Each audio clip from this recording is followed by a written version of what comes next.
It's a mother's inherent nature to protect her young, a deep instinct like breathing. For some, though, that could be the furthest thing from the truth. Some women do not have it in their nature. For Theresa Knorr, she had certain instincts, but they were not mothering. Theresa Knorr was born Theresa Jimmy Francine Cross on March 14, 1946, in Sacramento, California, to Jim Cross and Swanee Gay Cross. Her father, Jim, was an assistant cheesemaker at a Sacramento dairy, and her mother worked for a local lumber company. Theresa also had an older sister named Rosemary. In the early 1950s, Theresa's parents were able to move the family to a larger home in Rio Linda, California, but shortly thereafter, her father was diagnosed with Parkinson's disease. In the later 1950s, Jim couldn't work anymore and was forced to quit his job. Because of that, he became really angry and depressed, and he took his anger out on his children. Since Jim couldn't work anymore, Swanee kept the family afloat, and because of that, Theresa felt very close to her mother. On March 2nd, 1961, Theresa and her mother were walking to the store, and Swanee collapsed. Theresa kneeled down to her mother and held her, but it was then that her mother took her last breath, passing away from congestive heart failure. Theresa then fell into an extremely deep depression, and some say she never fully recovered. Jim couldn't afford the large family home anymore after Swanee's death, so he sold it, and that left Theresa feeling even more alone. She wanted to get out of that situation, and she did the only thing she knew that she could do, and that was to get married. So on September 29th, 1962, at the age of 16, she married Clifford Clyde Sanders. It wasn't long for the cracks to become apparent in their marriage. Theresa was actually pretty controlling and possessive. In 1963, Theresa gave birth to her first child, Howard Clyde Sanders, and the next year she became pregnant again. Tensions and tempers started to rise between Theresa and Clyde started to develop a drinking problem. He was spending more and more of the family finances on alcohol, and it left Theresa to take care of a young child alone a lot. One particular evening, though, Clyde had had enough of Theresa, and he punched her in the face. Theresa immediately went down to file charges, but when it came time to actually arrest Clyde, she wouldn't sign off on the paperwork. On Clyde's birthday, which was July 5th, 1964, Theresa accused Clyde of having an affair. So Clyde was sick and tired of Theresa and her behavior, and he packed his bags, and he was out of there. But Theresa wasn't going to let that happen. Theresa went into the bedroom, into the closet, and grabbed the shotgun. Theresa shot Clyde and claimed it was self-defense. When she called the police, she told them she shot him in the arm. But when they got there, he was shot in the chest. But she told the police, "I just grabbed the gun to keep him from hitting me, and it went off." Theresa was arrested, but she was only 18, widowed with one child and another one on the way. So after Theresa was arrested, she pled not guilty by reason of self-defense. The district attorney, though, he wanted to charge her with first-degree murder. During the trial, though, she gave a really good argument, and the jury found her innocent. After the trial, Theresa felt very isolated and alone, and she began drinking heavily. Keep in mind, though, she was still pregnant. In March of 1965, she gave birth to a daughter. She named her Sheila Gale Sanders. Then in 1966, Theresa met Robert Knorr, and he was a Marine. Within a few short months of dating, Theresa found out that she was pregnant with her third child. At the same time of finding out she was pregnant, Robert was sent to Vietnam. He returned home 7 months later after a few close calls, and so on July 9th, 1966, Theresa and Robert got married, and that following September, she gave birth to her daughter, Susan Marlene Knorr. Within a few more years, 2 more sons would follow. Their names were William and Robert Jr. Robert continued to serve in the military and got a job as a burial escort. Theresa really didn't like Robert's new job. He was gone on the road a lot, and she was home a lot alone with more children, and she still was drinking heavily. Soon it wasn't no time that Theresa's second marriage was looking like her first marriage, and she accused Robert of infidelity. She often would take her anger out on her children by forcing them to sit on the floor, and if they budged, she would slap them. If that didn't work, she took more extreme measures. She would lock them in a closet or force feed them until they passed out. In 1969, after several accusations, Robert left Theresa and filed for divorce on grounds of extreme cruelty. It wasn't long, though, that Robert and Theresa reconciled and they withdrew their petition to divorce, but the damage had already been done to their marriage and it was too far gone. A year later, in 1970, Theresa filed for divorce again. On June 3, 1970, the judge that she faced in her 1964 murder trial also granted her divorce. 2 months later, she gave birth to her 6th child, Theresa Terry Marie Knorr. Robert tried visiting the children often, but Theresa wouldn't allow it and often block him from seeing the children. So he eventually gave up. So now Theresa found herself a single mother with 6 children. But Theresa never stayed single for long. So in 1971, she met and married a railway worker named Robert Pulliam, and she basically just used him. She would go out at night drinking heavily and leave the kids alone with him. Then she would go out for days at a time, leaving the kids home alone with him. So of course that marriage didn't last very long, and in 1971, Robert filed for divorce. After the divorce, she began to drink in excess, more so than she already did drink, at the American Legion Hall in Rio Linda. 3 days, yes guys, 3 days after meeting a man named Chet Harris, they were married in 1976. Theresa moved in with her new husband and discovered his hobby of taking nude photographs of women. He even wanted to take pictures of Theresa, but she refused. So Chet started to become particularly close to Theresa's daughter, Susan. They would discuss mythologies and do jigsaw puzzles together, and this made Theresa very jealous, even if she didn't even like her new husband very much. But she ended up divorcing him 2 months later. After Theresa's 4th divorce, the kids started to take notice of their mother's drinking and noticed that she was drinking more and more heavily. Terry stated that their mother's attitude towards them every day got worse and worse, and the abuse steadily increased. Theresa's son stated to the author, Dennis McDougall, that their mother stopped going out. She stopped seeing her friends, she got rid of their phone, and she wouldn't allow anyone in the house.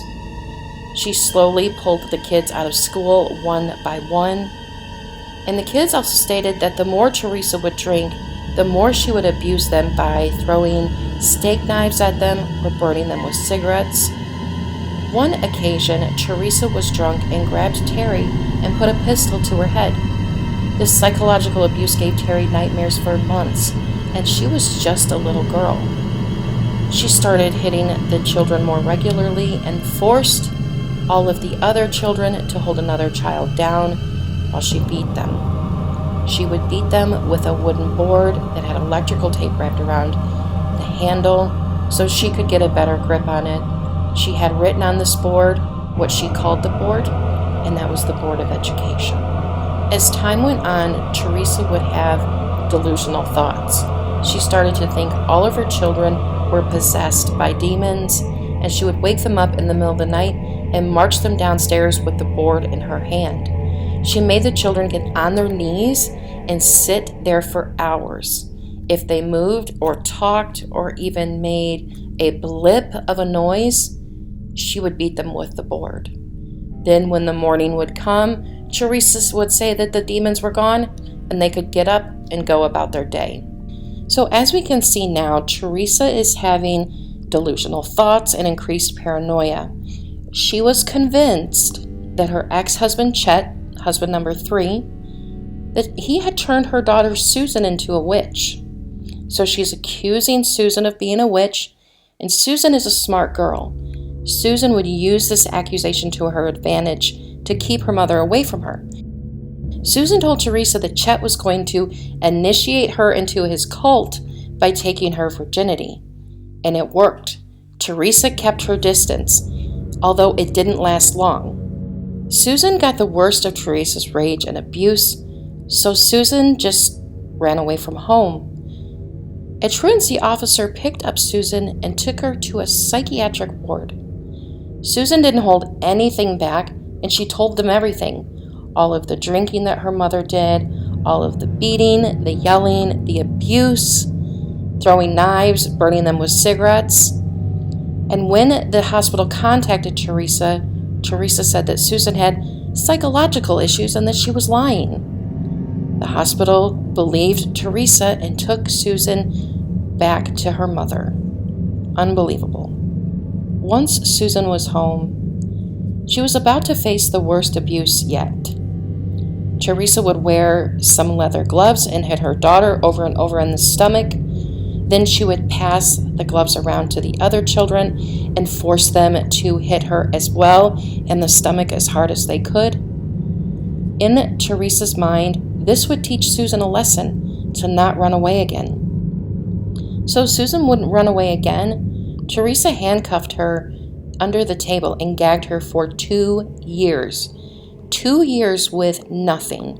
No school, no interaction from her siblings, no bathroom breaks, nothing. She would also force her kids to take turns watching her so she wouldn't try and run away. She would force feed Susan until she was full and force her to eat some more. If Susan would vomit, she would make Susan eat her own vomit. In 1982, Theresa got the thought that Susan was casting spells on her, even though Susan's will was completely broken at this point. Theresa wouldn't listen to Susan's pleas and grabbed the pistol she had once held to Terry's head and shot Susan in the chest. Some reports say that Theresa gave Terry, the 8-year-old, the gun to hold up to Susan so she wouldn't move, and the gun went off. Theresa seemed more annoyed about the blood staining her floors than her own daughter's well-being. Theresa then told William and Robert to take Susan upstairs to the bathroom and put her in the bathtub. The bullet was deep into Susan's chest. Theresa didn't want the police involved, and that also meant no hospitals involved. So Theresa decided to patch up Susan herself and had her daughters look after her. Sheila and Terry, for the next month, took turns feeding and bathing their sister. In November of 1983, Theresa moved herself and the kids to an apartment in North Sacramento. Life seemed to be somewhat normal for a short while, but a very short while. In July of 1984, Susan and Theresa were having an awful argument, and Theresa stabbed her in the back with a pair of scissors. Although it wasn't too serious, she was still stabbed nonetheless. Susan asked then to move out, and Theresa agreed, but she had one condition. We needed to remove the bullet, because that bullet could be traced back to Theresa. Since Susan wants out of that situation so badly, she agrees. A few days later, Theresa decides she's going to perform this morbid act herself. So I do want to give a trigger warning of graphic content ahead, because it is very, very graphic. So Theresa has Susan get into the bathtub. Theresa gives her things to sedate her, like liquor and a medicine that treats schizophrenia. She then grabbed an X-Acto knife and ordered her 15-year-old son Robert to start cutting into Susan's back. Theresa stood by, instructing Robert what to do, so she had him search around for the bullet using his fingers after he cut through layers of skin and muscle. The bullet was eventually located and taken out, and Susan slept the remaining portion of the day. The next day she woke up in excruciating pain, of course, and her mother gave her antibiotics and ibuprofen, but to no avail. After a few days of this course of treatment, Susan woke up one morning and her eyes were yellow from jaundice, and she couldn't control her bowels anymore. So Theresa put her in adult diapers. She was sepsis, and Susan's sister Terry noticed black marks on Susan's back, and that indicates that there's internal bleeding, and then Susan slipped into a coma. On July 16, 1984, Theresa Knorr duct taped her daughter Susan's mouth and bound her arms and legs, and then packed all of Susan's things into trash bags. She then had Robert and William put everything into the car, and Theresa drove the car onto Highway 89 on Square Creek Bridge. Susan's brothers carried her down the creek, and Theresa carried the trash bags and placed them by Susan.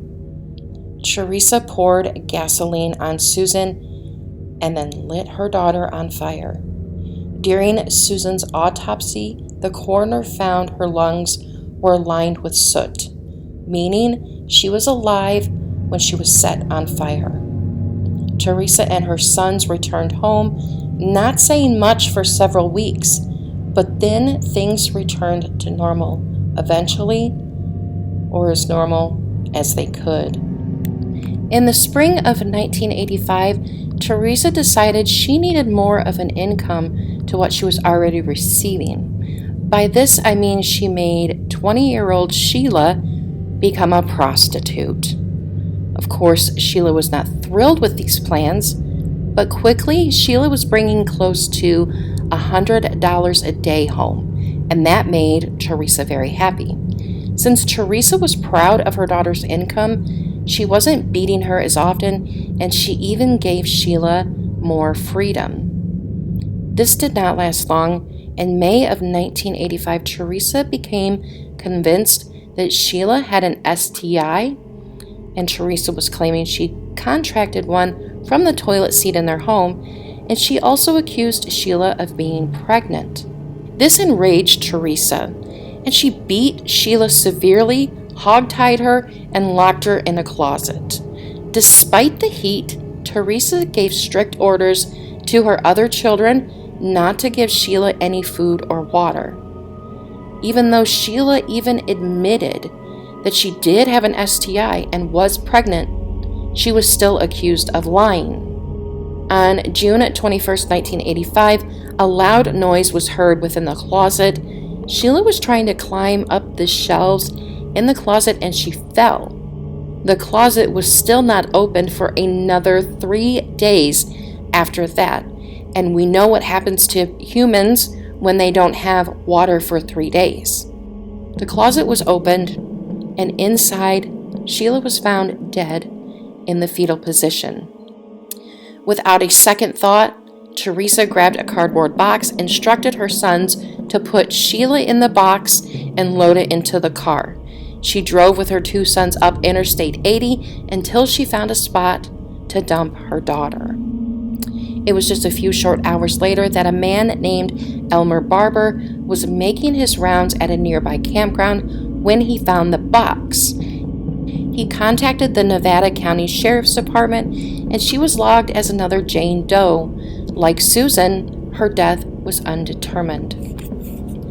After Sheila died, Terry knew she was next.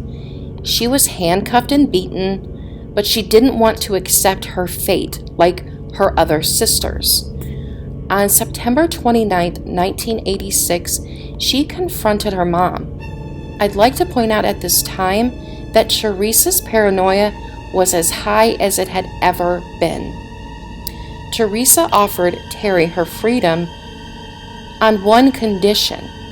She thought the house and the closet still smelled like death from when Sheila died, so she told Terry if she burned the apartment down, she could go free.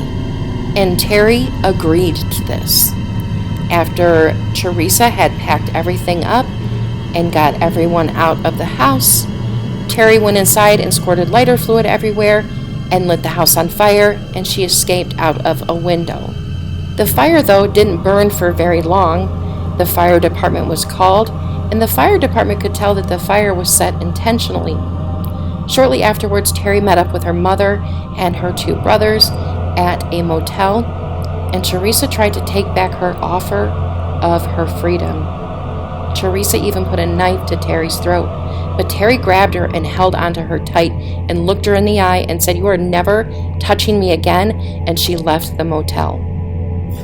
She didn't see her mother again for 5 months until one day she saw Theresa walking down the road, and Terry felt obligated to say something to her because after everything that had happened, after everything all of those kids had been through, it was still her mother. They went back to Terry's apartment and they got drunk together, like they were pals. Terry vowed to her mother that she would never tell anyone anything that happened, and that was the last time she saw her mother. After this, Theresa went into hiding. Her remaining children were grown except Terry, who was only 16. The only one to stay by his mother's side was 19-year-old Robert Jr., and the two moved to Las Vegas. In 1991, Robert Jr., and I'm calling him Robert Jr. so we don't confuse him with the father. So, desperate for money, he walked into a bar, committed a robbery, and killed the bartender. Robert Jr. was arrested and sentenced to 16 years in prison. With Robert Jr. in prison, this was Theresa's cue to move on, and she fled to Salt Lake City. So as time went on, Terry had her own issues with substance abuse and crime. She thinks that's why when she tried to get her story out there so that her mother could pay for the crimes that she committed, people wouldn't believe her. She had been in and out of jail, and she was addicted to drugs and alcohol. But despite that, Terry tried to tell anyone that would listen to her. In 1992, she was watching America's Most Wanted, and it inspired her to call the tip line, even though what was shown on the program that night didn't have anything to do with her own story. Once Terry contacted the authorities in the area where her sister's body was dumped, the investigator looked into the crimes because he thought it matched the Jane Doe that they had had on file there that had been dumped and burned. The case was then forwarded to a Placer County Sheriff's deputy. A few days later, Terry and that deputy met up, and Terry told him every detail.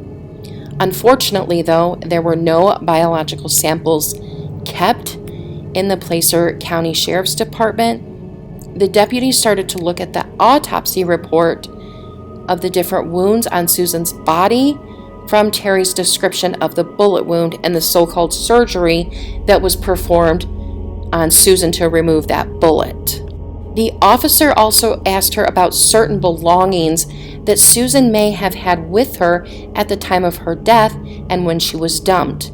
Terry could describe jewelry that was found on Susan's body like a pair of Jingle Bell earrings.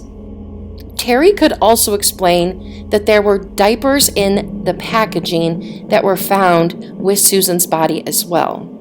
Since Susan had lost control of her bowels, her mom put adult diapers on her, and so whatever adult diapers she had left just went with Susan's body, so that evidence could be burned as well. The sheriff's deputy did tell Terry that there was one piece of physical evidence that they had and it was a fingerprint found on a garbage bag. So the investigators wanted to compare the fingerprints to the people in the Knorr family. And they did find a match, and it matched Robert Knorr Jr., Terry's brother.